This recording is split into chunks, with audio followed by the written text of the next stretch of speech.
1 Samuel, no capítulo 12, eu vou te pedir que a gente veja dois versículos inicialmente, é o versículo 23 e 24.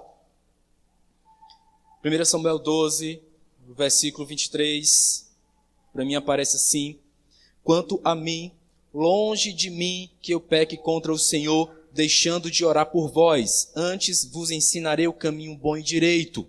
Tão somente, pois, temei ao Senhor e servi-o fielmente de todo o vosso coração, pois vede quão grandiosas coisas vos fez. Amém? Agora você pode sentar um instante. Eu preciso te explicar algumas coisas sobre esse cenário. É o cenário em que Samuel, ele com resignação, ele menciona sobre o ofício, sobre o cargo dele. Ele está ali assumindo uma postura, assumindo um cargo diante da nação. É um cargo que, por exemplo, na nação, não é um cargo muito, digamos, oficial em uma nação, mas em Israel é oficial. Em Israel sempre existiu o profeta da nação. O profeta sempre andava em paralelo com o rei. Então faz parte da história de Israel. E Samuel foi esse primeiro a se colocar assim, porque até então Deus era o rei do povo de Israel. Mas aprove ao povo pedir um rei. Nós queremos como as outras nações também são. Nós queremos do mesmo jeito. Queremos um rei como as outras nações. Nós queremos olhar para essa pessoa. Eu quero uma pessoa como o rei. Eu quero uma pessoa que governe sobre mim. E não somente assim. Deus parece meio abstrato. E eu resolvi olhar para esses versículos e acabei achando uma expressão, que é uma expressão que nós usamos muito. É uma expressão que já faz parte da nossa cultura, digamos assim. Se eu falar essa expressão aqui, todo mundo vai entender o que ela significa. É uma expressão idiomática do que a gente tem aqui no nosso português. É o Deus me livre. Deus me livre. Quem nunca usou uma expressão como essa? Então é muito consolidada, todo mundo já usou essa expressão. E eu achei essa expressão aqui exatamente nesses versículos que a gente leu. Você pode pensar, opa, pastor, eu acabei de ler o versículo com o senhor e não vi essa expressão em canto nenhum. Onde que está Deus me livre? Nessa passagem aí, não tem em lugar nenhum. Porque a tradução não pegou esse verbete do original hebraico, mas o original hebraico, a palavra ali é halila. Halila tem esse significado com a mesma força, com a mesma expressão. Deus me livre. Só que halila, lá no hebraico, no original, que é como está escrito no texto, foi traduzido aqui para nós como longe de mim. Longe de mim fazer tal coisa, longe de mim isso aconteça, longe de mim essas coisas. Então o original halila é um original que tem um peso muito forte, espiritualmente falando, e para a gente aqui parece que virou um jargão qualquer. Deus me livre, nós emitimos costumeiramente. É possível até contar quantas vezes a gente fala por dia, de tão comum que é. Ou talvez nem seja possível contar. Porque eu já vi gente usar Deus me livre num turno só umas 50 vezes. Ah, Deus me livre disso. Normalmente a gente usa também quando a gente reclama das coisas. Já pensou? Reclamando disso, Deus me livre que isso aconteça. Então tem um negócio muito linkado com a nossa figura de linguagem hoje aqui do Deus me livre. Mas eu quero te mostrar que na palavra isso é diferente. Tem um peso de significado enorme. E Samuel, eu escolhi esse texto porque esse texto é maravilhoso. Samuel estava com um chamado, ele foi chamado e foi dito para ele: olha, Samuel, você será o profeta dessa nação, é o conselheiro que vai dizer ao rei o que fazer e o que não fazer. Já que o povo não me quer como rei, Deus falando para Samuel, então vou colocar um homem, ele vai ser chamado de rei, mas vou deixar do lado dele a minha voz, a minha palavra, um profeta. E o primeiro será você, Samuel. Daqui a pouco a gente vai entrar nessa cena de como Samuel entrou nessa parada, como ele foi chamado. Mas Samuel, nesse significado aqui, o povo estava acabando de vencer uma guerra. Samuel foi chamado para, digamos, dar a voz final. Ganhamos essa guerra. E foi a primeira vez que um rei de Israel ganhou a guerra, que foi Saul, o primeiro rei que foi então ungido. E Samuel faz uma coisa que para a gente aqui a gente vai começar a entender o que significa o Deus me livre. A gente vai começar a entender o que significa o halila, diretamente do hebraico. É que no versículo 6 ele diz: a minha testemunha é o Senhor. Olha, gente, o judicial hoje em dia, você sabe, é muito sério.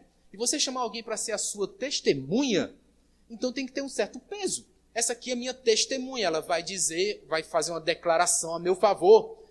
No outro caso, vai fazer na acusação, vai fazer uma acusação, vai consolidar ali o que a acusação está dizendo. Ela testemunhou alguma coisa e vai contar o que ela então testemunhou. Essa semana saiu uma notícia na Justiça do Trabalho. Uma pessoa estava processando a empresa, etc e tal, estava devendo um bocado de coisa, cobrou na empresa na justiça. Ok. E aí foi para a audiência. Na audiência ela levou as testemunhas dela. Então levou as testemunhas, 2 pessoas, e aí começaram aqui os trâmites naturais lá do julgamento. Qual é o seu nível de amizade? Não, nenhum. A gente só era colega de trabalho, não as conheço, não tenho mais nada com elas, depois que eu fui demitida, eu quero o meu dinheiro. Aí vocês, testemunhas, também não conheço não, era colega de trabalho lá, depois ela saiu e tal. Mas acontecia tudo isso, era horrível para ela, era quase escravidão, pode pagar. Beleza. A audiência finalizou lá fora da audiência, fora lá da sessão onde estava acontecendo o julgamento, elas foram gravar um TikTok. As 3 dançando juntinhas, lascamos a empresa, não sei o que mais lá, tal. Chegou ao juiz do trabalho. E ele disse, olha, isso aqui derruba tudo. Cara, tem uma ligação, tem uma amizade, elas estão dizendo, estou aqui com as minhas amigas, viemos aqui, ganhamos da empresa mesmo e tal. Não, você está declarando, deixou público que você está com amizade, está com um conluio aí contra a empresa. Anulou o que ela tinha ganhado de direito. Por causa do TikTok, gente. É o jeito que a gente tem hoje, né? Tenho que publicar, eu tenho que fazer alguma coisa, todo mundo tem que saber. Mas chamar um testemunho é muito sério. Deus não gravou TikTok. Então Samuel pegou e chamou, eu quero Deus como testemunha diante da reunião da nação. E ele disse, olha só, a minha testemunha é o Senhor. A minha testemunha é Deus de que vocês escolheram o rei e disseram, eu prefiro um rei homem do que o rei Deus. Samuel chamou essa testemunha para o lado dele. E Deus testemunhou, disse, é verdade, eu concordo com Samuel, foi assim. E aí Samuel expressa isso. Como isso é verdade, eu agora serei um conselheiro, e aí ele fala esses versículos que a gente leu. Vocês vão ter que receber qualquer resultado que disso derive. O rei de vocês é um homem, ele vai errar muito e vocês vão ser responsáveis por isso. Quanto a mim, aí ele disse, né? Deus me livre, Halila, se eu parar de orar por vocês e parar de ensinar. Para mim é muito forte isso, porque como sacerdote, essa é uma designação para a gente, né? É longe de mim parar de orar por vocês. Né? Longe de mim. Deus me livre de eu parar de ensinar vocês. E aí eu tenho uma responsabilidade muito grande. Qualquer pessoa que venha para um altar como esse tem uma responsabilidade muito grande. Deus a livre de não orar e não ensinar. E esses são os pilares que a gente conduz aqui com muita seriedade. A gente ora por você, a gente ensina a palavra para você, porque a gente sabe que esse aqui é o maior desígnio de quem recebeu um cajado do Senhor. Foi assim com Samuel. Samuel, Deus me livre, Halila, se eu parar de orar por você, se eu parar de ensinar para vocês. Eu não posso parar de ensinar. Então esse é o peso que Samuel diz quando ele fala Deus me livre. Ele diz, eu chamo Deus aqui com testemunha para dizer, Senhor, me livra de eu não fazer isso aqui. Olha como começou a ficar sério aqui para a gente, né? Eu quero que você use Deus me livre quando você realmente tiver Deus do seu lado como testemunha. Porque é muito sério segundo as Escrituras. É algo que Samuel usou num momento de aflição, como ele estava vendo, meu Deus, vocês estão trocando Deus por um homem. Então Deus me livre de eu parar de orar por vocês, de eu parar de ensinar a palavra para vocês, porque senão vocês vão estar perdidos. Você conhece a história de Samuel e Saul? Se não conhece, aconselho fortemente que você a leia, que você se aproxime dessa história, então se aproprie do entendimento que tem lá. Como valeu a pena Samuel continuar orando pelo povo e continuar ensinando ao povo. São os 2 pilares. Os 2 pilares que nós mantemos aqui muito fortes são esses. A oração por vocês e o ensino. Então, em algumas versões da Bíblia, tem Deus me livre. Em algumas versões da Bíblia, tem o longe de mim. Tem algumas versões diferentes, vocês leram? Tem alguma coisa diferente? De longe de mim? Não? Todas parecidas? Todo mundo pega a versão parecida com a do pastor, né? Para poder ler igual, né? Tá diferente, Matusa? Longe de mim. Outras têm. maldito seja. Olha só como a expressão mudou, né? De Deus me livre para maldito seja. Mas eu fui atrás de um bom dicionário de hebraico. E no bom dicionário, esse halila realmente é muito mais ligado a Deus me livre, a longe de mim que isso aconteça, do que clamar por qualquer tipo de maldição, digamos assim. No Antigo Testamento, aparece muitas vezes halila.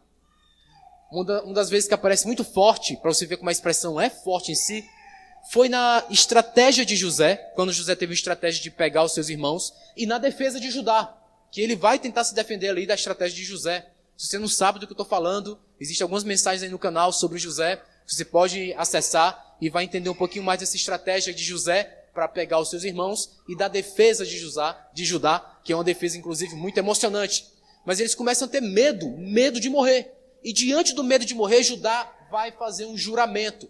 E é como se ele dissesse isso: eu trago Deus como minha testemunha, e ele usa essa expressão, halila, se nós tivéssemos feito isso. Ele estava tentando se defender, diz, que Deus me livre de eu ter feito alguma coisa contra o Senhor. No caso ali, o Senhor, nessa colocação, era José. Então, Deus me livre tem um peso. Deus me livre é muito sério nas Escrituras. Tem um meme. Não é Deus me livre, é Deus me dibre. Já viu esse meme? Já viu? Tem até camisa, o pessoal usa. Deus me dibre. Que era o Deus me livre com um meme lá de futebol. Tem camisa, eu vi um bocado de gente com essas camisas já por aí. Já pensou? Virou um meme. Para você ver como é corriqueiro aqui para nós. Mas na Escritura, hoje eu não posso deixar você sair daqui sem essa consciência. Na próxima vez que você disser Deus me livre, não é possível que você não lembre do meu rostinho bonito. Bonito, tá bonito hoje, não tá? Dizendo, olha, Deus me livre. Você está chamando Deus como sua testemunha, está colocando Deus ali do seu lado. No Antigo Testamento aparece muito, mas a maioria das vezes, a pessoa que transcreveu o livro de Samuel, ele gostava dessa expressão, porque ele coloca essa expressão, a maioria das vezes que aparece no Antigo Testamento, é nos livros de nome Samuel. Tem lá, halila. Samuel diz isso constantemente, parece que era a forma como o profeta tinha de melhor se expressar. Revela até uma intimidade dele com Deus. Lembrando, não é só um Deus me dibre, mas é um Deus me livre chamando Deus por testemunha. Samuel parece que tinha esse tipo de experiência, né? Vou chamar Deus como minha testemunha. Mas no Novo Testamento também aparece. Espera aí, pastor.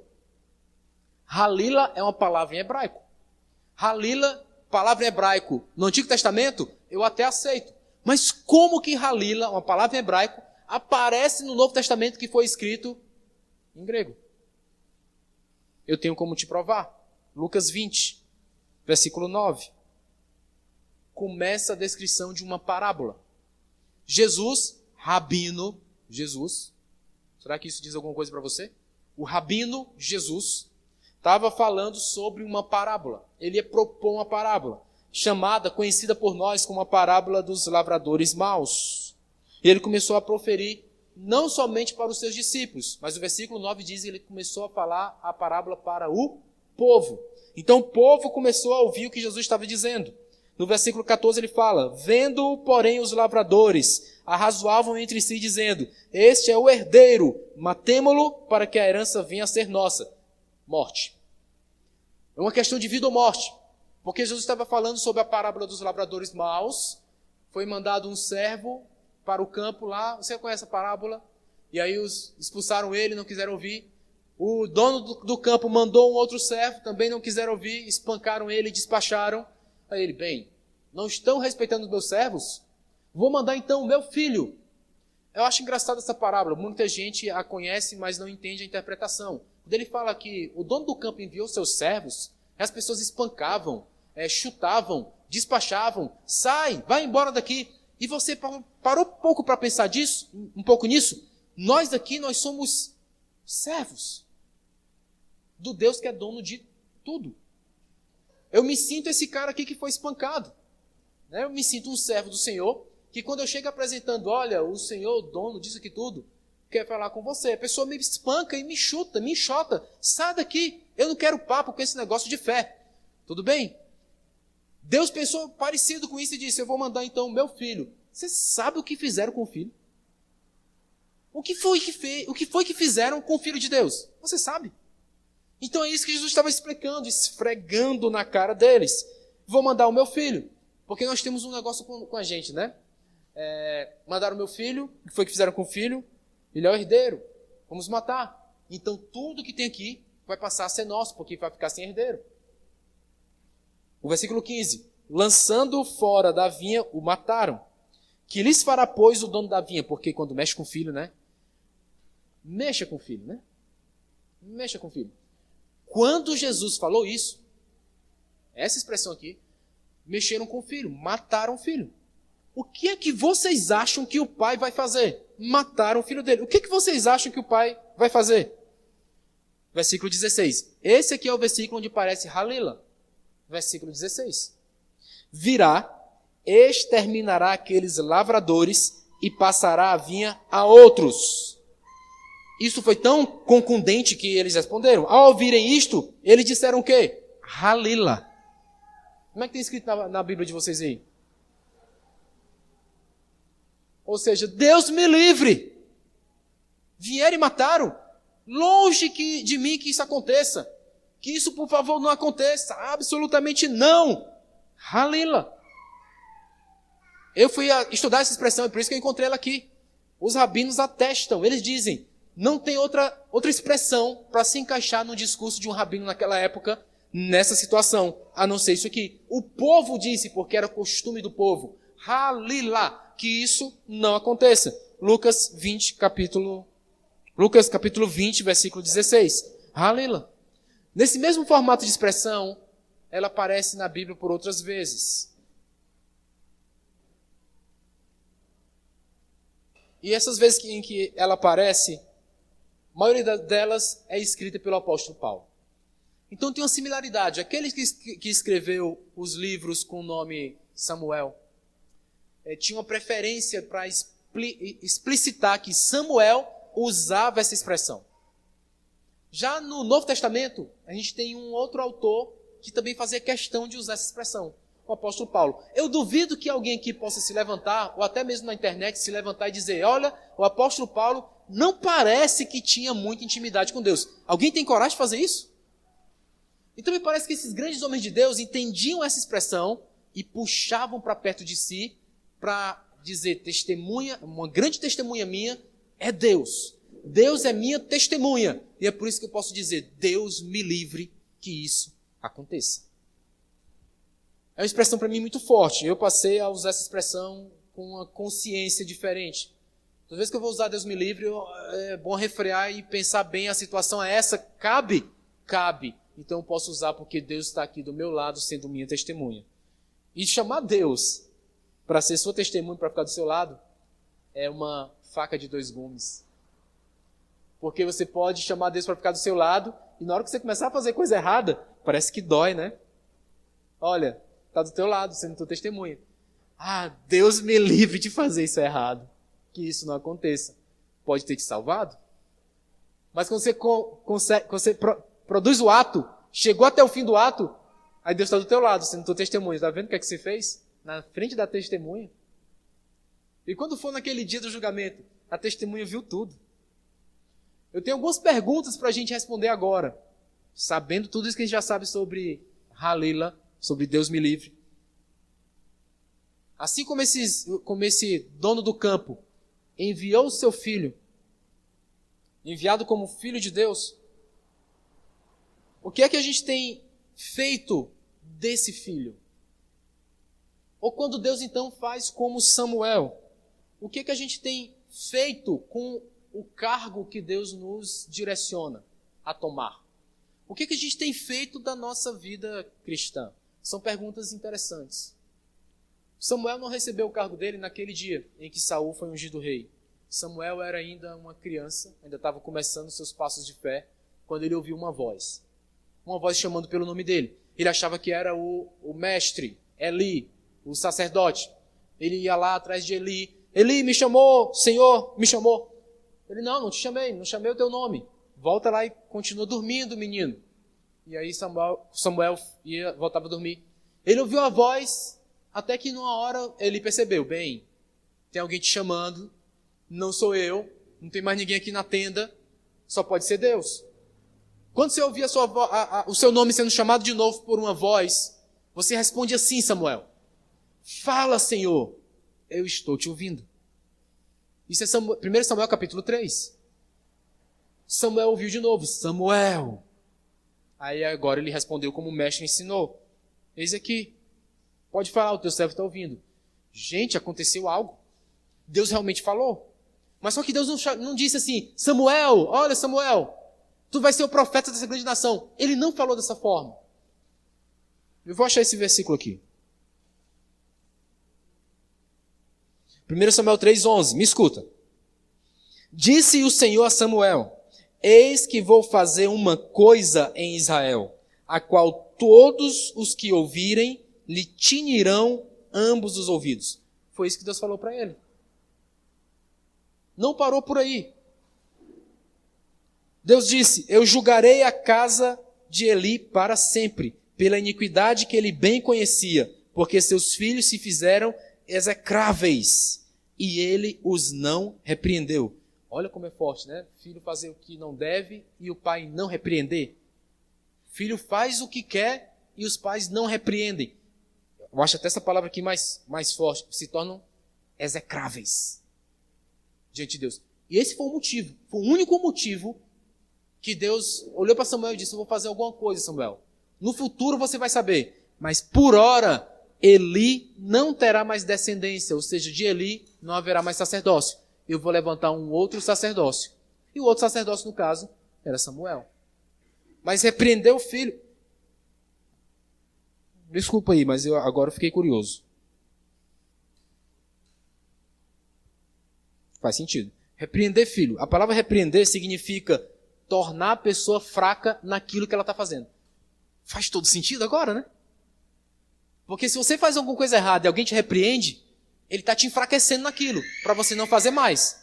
Se você fazer alguma coisa errada e ninguém te repreende, você se fortalece naquilo e vai fazer de novo. Então agora fez todo sentido, né? Lá em casa a gente vai começar a repreender mais coisas. Já repreendo, né? Já são boas, né? Vocês são boas, né? Vamos ficar de olho. Ficar de olho. Para não se fortalecer, porque depois que se fortalece fica difícil, né? Tirar. Eli perdeu a situação, então faz a substituição do jogo, né? Sai o time de Eli, entra o time de Samuel. Samuel apresentava essa ligação mais próxima de Deus. Halila, ele trazia Deus como sua testemunha, e então era ali colocado diante de todo mundo. Deus me livre de fazer alguma coisa. Bem, Samuel foi chamado, e a palavra dele era: eu quero sempre fazer o que Deus me chamou. Vamos fazer uma pergunta para cada um de nós, você aí com você mesmo. Com sinceridade de coração, faça uma pergunta para você. O que Deus tem te pedido para você ser? O que Deus tem pedido para você fazer no reino? Vamos fazer essa pergunta? Faça aí você mesmo. O que é que Deus tem me pedido? Isso é um chamado. O que é que Deus tem pedido de mim? Isso é um chamado. Você tem dado que resposta para ele? Samuel respondeu dizendo: eu quero Deus do meu lado, ele é a minha testemunha. Ai de mim se não fizer o que Deus me pediu. Deus pediu para ele: vá orar pelo povo e vá ensinar o povo. Ele: halilá, se eu não fizer isso. Deus me livre se eu não fizer isso. Existem chamados que são universais. Deus te livre de você não fazer o que Deus está te chamando. Deus te livre disso. Porque se não chamar Deus com testemunha, ele vai testemunhar ao contrário de você. No Novo Testamento, Paulo foi o que mais usava. Ele usava bastante esse tipo de expressão, porque ele usava uma técnica filosófica para ensinar. Assim como Samuel ensinava, Paulo também tinha esse cargo. Ele também orava pelos seus discípulos, ele também ensinava. Mas ele tinha uma técnica de ensino que ele já tinha aprimorado desde das técnicas dos ensinos gregos. Sócrates inventou a tal da maiêutica, que ele fazia você pensar junto através de respostas de perguntas. Então, o Sócrates fazia perguntas, ia arrodeando com perguntas, fazia mais perguntas, e as pessoas iam respondendo, e segundo ele, isso ia fazendo nascer, está nascendo a ideia, está nascendo a filosofia, está nascendo a resposta para as maiores perguntas da vida. Paulo também se acostumou a fazer isso. Muitos dos ensinos do apóstolo Paulo no Novo Testamento derivam de perguntas. Ele primeiro faz uma pergunta, e depois da pergunta, ele vai gerando um pensamento como resposta. O que é que Deus tem te pedido? É uma pergunta. O que é que Deus tem pedido, chamado você para fazer? Olha, eu vou te chamar para fazer isso. Assim como fez com Samuel, assim como fez com Paulo. Eu catei algumas expressões de Paulo dizendo halila, para poder tentar identificar onde é que Paulo estava ensinando que era importante você dizer Deus me livre. E vocês vão se impressionar com o que eu garimpei aqui. Ele foi o que mais usou. A maior parte de halila que Paulo usou está em Romanos. Aí eu fiz um jogo aqui, rapaz, não dá. Senão será uma semana inteira de pregação. Porque Romanos é muito forte o que ele ensina com esse termo halila. Eu vou deixar para que você leia Romanos e vá aprender.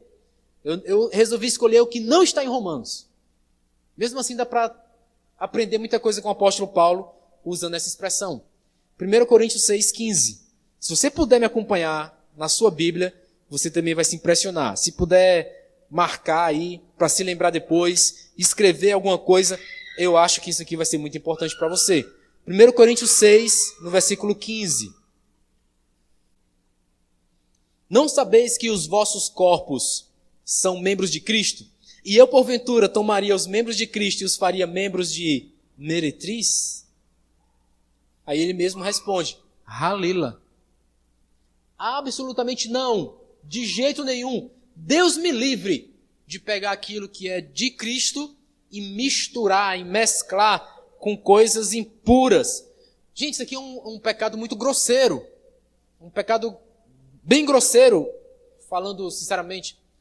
Mas é um pecado de nível físico. Paulo está expressando no físico, você não pode contaminar esse seu corpinho bonitinho que Deus lhe deu e santificou com coisas, com atos que vão trazer impureza para você. Aí é uma atitude, é um ato. Consumar um ato impuro diante de Deus. Eu tenho que ter muito receio disso e chamar uma testemunha para me proteger. Como é que estão as suas ações de santidade? Se perverteram em ações de impureza? E aí Paulo diz, halila, Deus me livre de um dia fazer isso.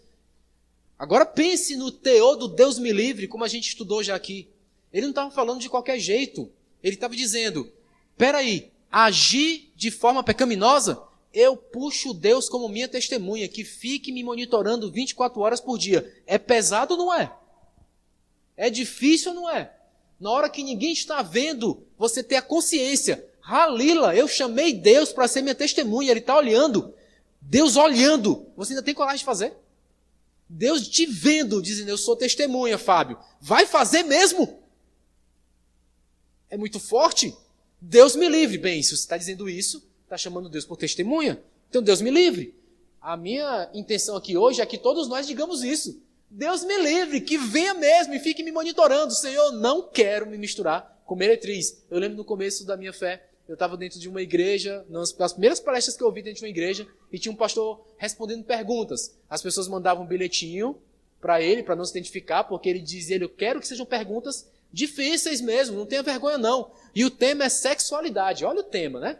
Aí chegou ali, vários papeizinhos chegaram para ele responder, e um desses, eu não me esqueço, eu me lembro.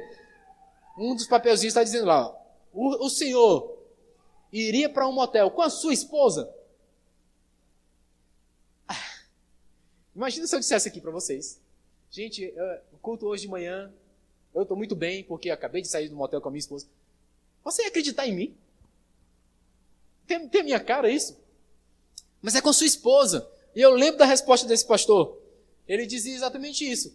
Você acha que se eu tivesse vindo de um motel, mesmo com a minha esposa, e tivesse respondendo perguntas para vocês aqui sobre sexualidade, você me daria crédito? Acho que nessa pergunta eu já encontro a resposta. Vocês já sabem qual é a resposta. E na verdade não. Imagine você, não imagine não. O que é que não é feito em motel? Sério mesmo que você acredita que a maioria das pessoas que vão para motel são casados, aliançados? Você acredita mesmo? Que tipo de coisa acontece em motel? É uma coisa que quando você coloca assim, vamos lá, sinceridade, como quem está dizendo halila, trazendo Deus como testemunha. Eu estou com a Bíblia aqui debaixo do braço. Tem essa cena, Bíblia é debaixo do braço, né? Não sei porquê, mas é a cena que todo mundo diz. A Bíblia debaixo do braço. Encosta o carro lá na entrada de um motel. A atendente vai olhar para mim e dizer o quê, cara? Ela vai dizer o quê para mim? Já pensou se ela já viu algum vídeo nosso, né? Ei, você não é aquele pastor não, é? Tá aqui no motel. E ela vai olhar para o lado e ver essa loura linda e ela vai dizer o quê? Essa aí não pode ser a sua esposa. Né? Porque ninguém vem aqui com a esposa. Ninguém vai para motel com a esposa, irmão. Então imagine você se dissesse isso. Halila. Por isso que Paulo disse, com meretriz, ou seja, não dá para misturar. Isso aqui é muito forte para mim. Eu nem sei se eu estou conseguindo deixar isso tão forte para vocês, como está para mim. Mas para mim está muito forte. Deus me livre, tem um entendimento por trás. O segundo momento que eu quero trazer de Paulo está em Gálatas. Gálatas 2,17. Eita, esse aqui também para mim é muito forte.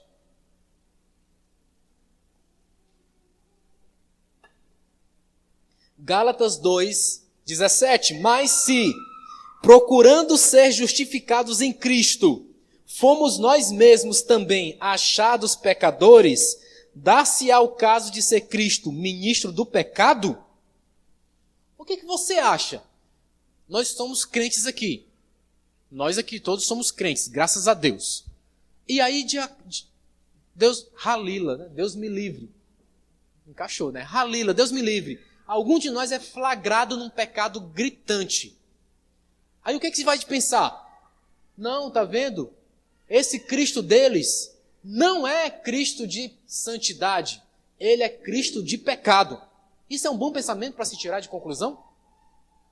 De certo que a gente sabe, existem inúmeros escândalos. Não existe não? Na história não dá para esconder. Existem inúmeros escândalos. Mas por causa desses escândalos, a gente é capaz de dizer, sabe o negócio de Cristo? Não dá para seguir não. Porque tá esse povo, ó, esse povo que segue a Cristo, é tudo um bando de pecador. Aí Paulo disse, esse pensamento não cola não, viu? Halila, Deus me livre de um dia pensar assim. Agora o ataque não é mais um ato feito. Agora o ataque é onde, ó? Psique. É na mente. É na sua mentalidade, é no seu pensamento. Agora o ataque não é mais no corpo, é na alma.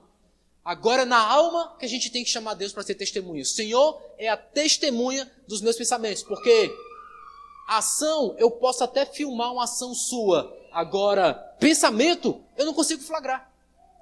E aí Paulo vai mais a fundo. Esse tipo de pensamento que nega a fé, nós chamamos Deus como testemunha. Longe de mim, certo que não. Halila, eu não quero passar por esse tipo de provação.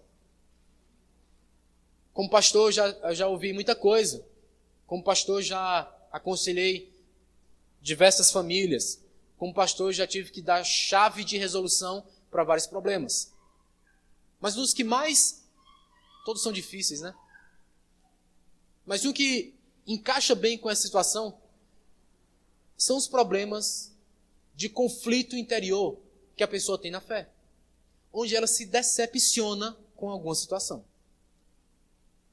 E o que eu mais vejo as pessoas fazerem é transliterar. A culpa nunca é delas. Aí elas dizem, eu não estou decepcionado comigo.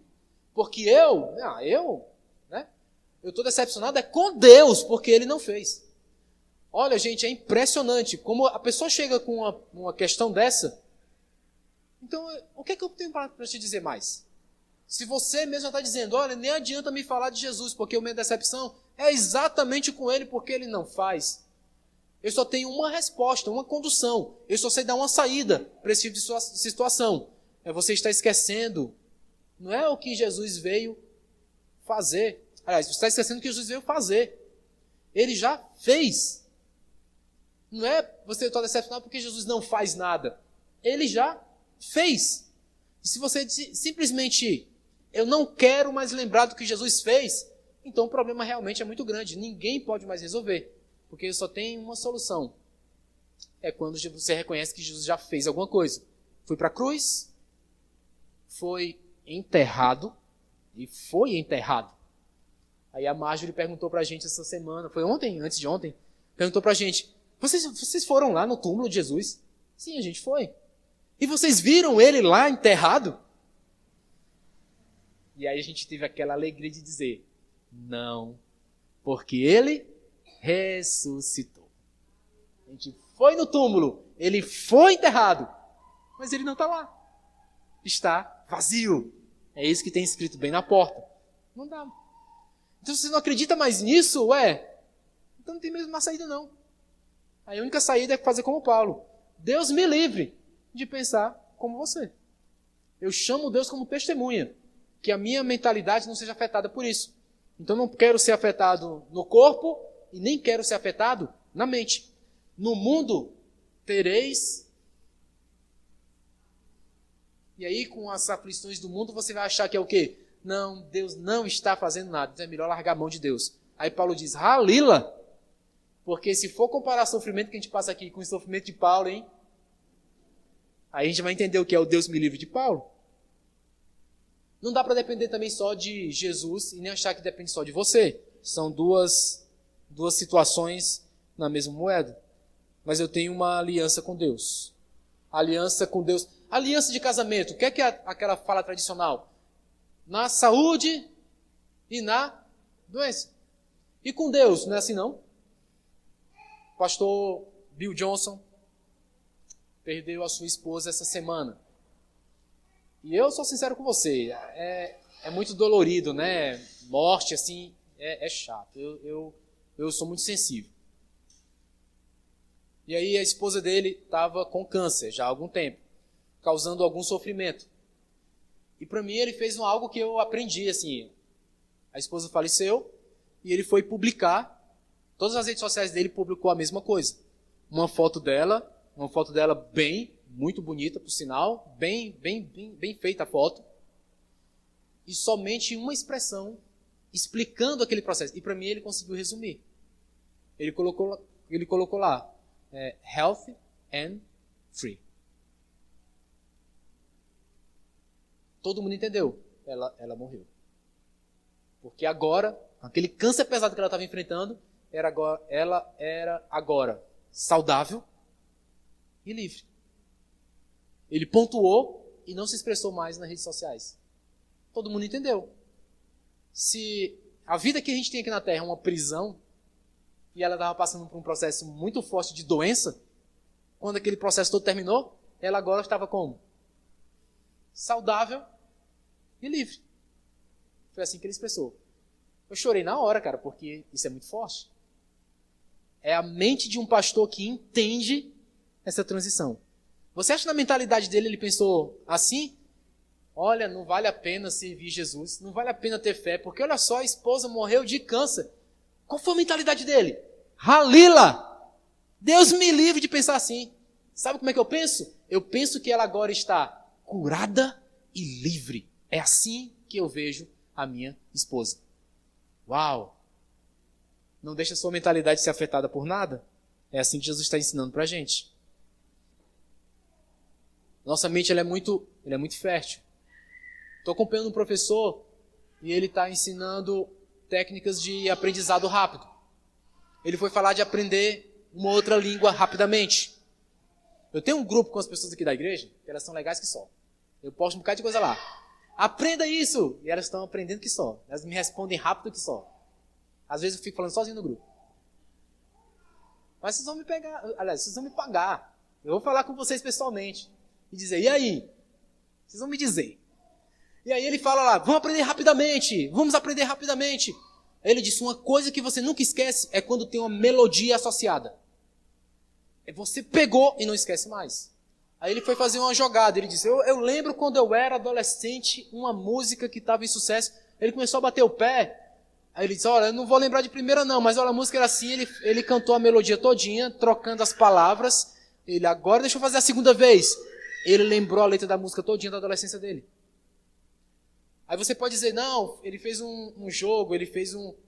Aí ele falou, para você não achar que eu estou fazendo um jogo, um cheat, faça você aí. Pense numa música que a sua mãe cantava para você. Eu comecei, cara, a pensar a música, poxa vida, não acredito. Vou ter que cantar a música do Roberto Carlos. E eu comecei a me lembrar, cara, eu não escuto Roberto Carlos, é óbvio, mas Eu comecei a me lembrar, cara, dá certo mesmo esse negócio. Fica na sua mente. Tá lá.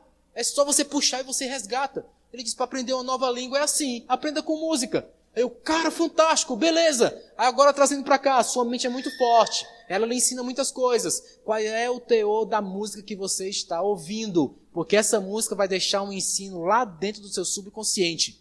E numa hora certa, isso aqui pode voltar. E você achar que isso é verdade. Eu aprendi isso onde? Foi numa música. Você sabe o que o cantor estava pensando quando colocou aquilo ali naquela letra? Para ele podia ser uma verdade. Para você é? Essa verdade tem a ver com a Bíblia mesmo que você segue hoje? E você pode resgatar e dizer, é verdade. E dizer, não é, tá contra a Bíblia. Mas você acha que é verdade. Será? Olha para você ver. Eu tenho muito cuidado com a música que eu escuto, porque é um princípio que acaba entrando lá, vai ficar no meu subconsciente e num determinado dia eu vou lembrar. Será que vale a pena ter lembrado daquilo? Terceiro e último, Gálatas 6,14. Gálatas 6,14. Mas longe esteja de mim, você já sabe, né, o que é, né? Longe esteja de mim gloriar-me, senão na cruz de nosso Senhor Jesus Cristo, pela qual o mundo está crucificado para mim e eu para o mundo. Não é uma pergunta. Percebeu, né? Paulo já está dando uma conclusão. Eu concluo alguma coisa aqui. O que é que eu concluo? Eu concluo que eu não faço mais parte das coisas desse mundo. Eu agora faço parte das coisas espirituais. Eu vivo nesse mundo aqui, mas não faço mais parte dele. E a chave para mim foi essa cruz. Essa cruz do nosso Senhor Jesus é que é a chave para mim. Longe de mim, me intimar, ficar íntimo das coisas desse mundo, me esquecendo das coisas dessa cruz. Eu fui crucificado para esse mundo e esse mundo foi crucificado para mim. Eu não pertenço mais a ele. Aqui é transcendência, é uma transcendência espiritual. Aqui Paulo conclui seu ensino, pelo menos na minha percepção aqui, do Deus me livre, chamar Deus como testemunha. Deus é minha testemunha quando eu quero me livrar no físico, Deus é minha testemunha quando eu quero livramento na minha mente, e Deus é minha testemunha quando eu quero livramento no meu espírito. Aqui é transcendental, aqui eu passo para outro nível. Paulo cumpre aquilo que é proposto para ele, é uma resposta. Qual é a resposta? Eu te fiz pensar um pouco sobre a pergunta. O que é que Deus está pedindo de você? O que Deus pede que você esteja fazendo no reino? O que Deus pede que seja a sua fé? Qual é o teu chamado? O que é que Deus está te chamando para fazer? Aí Paulo diz, eu respondi sim, e eu estou fazendo. Esse mundo não importa mais para mim. Eu estou fazendo o que o espiritual está me pedindo. Uma carreira que está proposta. Essa carreira que Deus me propôs, que eu estou cumprindo, eu não posso abrir mão dela. É um pensamento que você tem que manter na sua mente para fazer julgamentos. O dia hoje, a gente vai ainda chegar na metade dele. É por isso que se chama aquele horário de meio-dia, né? A gente vai chegar na metade desse dia. Na metade desse dia eu quero fazer uma reflexão com você. Por isso que de propósito estou levando essa mensagem até agora. Vai chegar meio-dia, e no meio-dia a gente vai fazer uma reflexão aqui. Essa reflexão vai ser: eu tenho dado respostas para Deus no corpo, na alma e no espírito? No corpo, basta você ser crente, santo, está dando uma resposta para Deus. A mentalidade do reino é o segundo nível de resposta. Ok, eu tenho a mentalidade do reino, eu sei que eu tenho que contribuir. Ok, eu contribuo. Eu sei que eu tenho que vir para a igreja. Ok, eu estou vindo. Eu sei que eu tenho que participar da oração. Ok, eu estou participando. Eu participo. Mas outro nível é quando você chega nesse do terceiro. Deus me livre se eu não fizer o espiritual que Deus está pedindo para eu fazer. Aí é abrir mão do mundo completamente. Aí é você abraçar um chamado espiritual de Deus. É assim que você vê as pessoas se tornarem grandes no reino. São os que levam, os que lideram a oração, são os que lideram célula, são os que lideram ensino, são os que lideram ministérios na igreja. Deixa que isso aqui eu que vou fazer. É aquele que chega e diz, deixa que eu vou fazer. Esse deixa que eu vou fazer, que é assumir uma carreira proposta, é isso aqui. Esse último nível. Deus me livre se eu não disser para alguém, deixa que eu vou fazer. Não tem ninguém fazendo isso? Deixa que eu vou fazer. É nesse ponto que eu quero que todos nós aqui amadureçamos. Nós aqui temos potencial para fazer muita coisa. Para dizer, deixa que eu vou fazer. Mas está faltando talvez isso aqui. Eu chamo Deus como minha testemunha. É forte, né? Eu chamo Deus como minha testemunha. Para dizer para todo mundo, deixa que eu vou fazer. É pesado. É o nível do Espírito. Deixa que eu vou fazer. Todos nós aqui temos direito a dar respostas no corpo, na alma. Mas no Espírito, só quem já foi crucificado para o mundo e o mundo crucificado para ele. Eu tenho certeza que daqui para frente, todos nós aqui, vamos usar essa expressão Deus me livre, pelo menos com um pouquinho mais de cuidado. Não é verdade? Todos nós vamos pensar, peraí, quem está dizendo isso de qualquer jeito não está sabendo do culto à metade, né? Não está sabendo dessa reunião aqui à metade. Tu tem que entender o que tu está fazendo. Espiritualmente isso aqui tem um peso. Halila! Eu estou chamando Deus para o meu lado, dizendo, o Senhor cuida dos meus atos pecaminosos. O Senhor cuida dos meus pensamentos pecaminosos. Agora, que tipo de espiritualidade você tem, vai depender muito da sua atuação no reino. Isso é verdade. O que Deus tem te pedido? Responda no espírito, na alma e no corpo. O que Deus tem pedido para você, responda no espírito, na alma e no corpo. Amém?